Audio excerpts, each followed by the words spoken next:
नमस्कार, डेली 24 भारत देख रहे हैं आप। मैं हूं आपके साथ हिमांशु दुबे।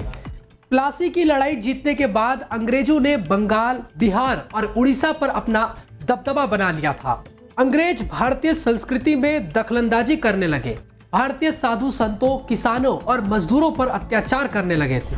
अंग्रेज धार्मिक कार्यों में भी हस्तक्षेप करने लगे। ईस्ट इंडिया कंपनी ने भारत में दो उद्देश्यों को प्रमुख रूप से रखा था। पहला, भारत की बहुमूल्य संपदा का व्यापारिक शोषण करना और दूसरा, येन केन प्रकरण साम्राज्य का विस्तार। इन दोनों उद्देश्यों की प्राप्ति के लिए अंग्रेजों ने शोषणपूर्ण नीतियां अपनाई। उनसे राजा, सैनिक, जमींदार, किसान और यहां तक कि साधु संतों तक पर गलत प्रभाव पड़ रहा था। उनका धर्म, मान सम्मान, जीवन और संपत्ति सब खतरे में था। तब अंग्रेजों के अत्याचार के सामने सन्यासियों ने विद्रोह शुरू कर दिया। इतिहास में इसे सन्यासी विद्रोह का नाम दिया गया।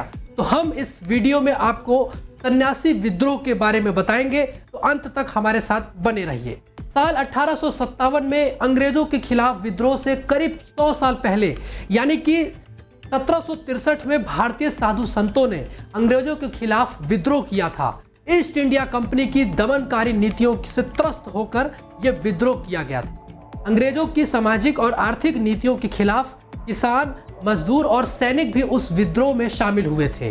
बंगाल और बिहार से उस विद्रोह की शुरुआत हुई थी। अन्याय के खिलाफ आवाज उठाना और अपना धर्म मानते हुए बंगाल के साधुओं ने जनता के साथ एकजुट होकर कंपनी के सैनिकों के खिलाफ युद्ध की घोषणा कर दी और कोषागारों को लूटना शुरू कर दिया।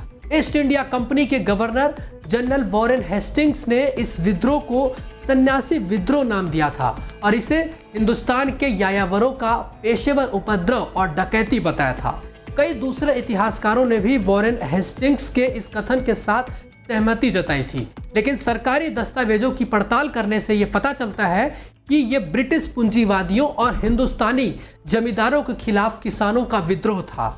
विद्रोही सेना और इसके नेता जहां भी गए, किसानों ने उनका स्वागत किया, सहायता की और विद्रोही सेना में शामिल होकर उनकी शक्ति भी बढ़ाई।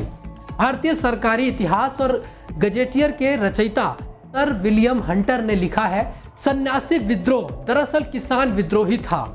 यह विद्रोह कोई और नहीं बल्कि बेकारी और भूख से पीड़ित मुगल साम्राज्य की सेना के सैनिक और भूमिहीन गरीब किसान थे। उन्होंने यह भी लिखा कि वे जीवन यापन के लिए इस एकमात्र बचे उपाय का सहारा लेने को बाध्य हो गए थे और तथाकथित गृहत्यागी और सर्वत्यागी सन्यासियों के रूप में 50-50 के दल में देश भर में घूमते थे।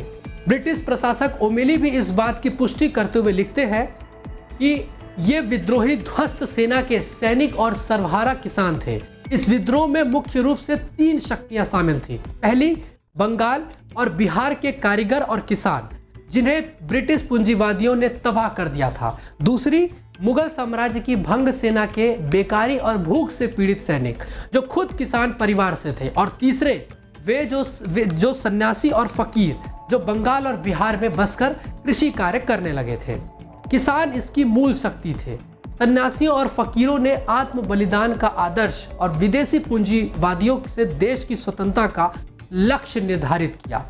इस विद्रोह को लेकर एक अन्य इतिहासकार डॉक्टर भूपेंद्र नाथ दत्त ने लिखा है कि ये सन्यासी योद्धा ओम वंदे मातरम का उद्घोष करते थे। बांग्ला के प्रसिद्ध उपन्यासकार बंकिम चंद्र चट्टोपाध्याय ने सन्यासी विद्रोह के आधार पर अपना अत्यधिक प्रसिद्ध उपन्यास आनंद मठ लिखा था, जिसमें उन्होंने सन्यासियों के लिए जाने वाले जय घोष, उद्घोष, वंदे मातरम के आधार पर ही पूर्ण गीत की रचना की, जिसे भारत के राष्ट्रीय गीत के रूप में मान्यता दी गई। आज भी यह गीत लोगों की मातृभूमि के प्रति जोश से भरकर प्राण न्यौछावर करने की प्रेरणा देता है।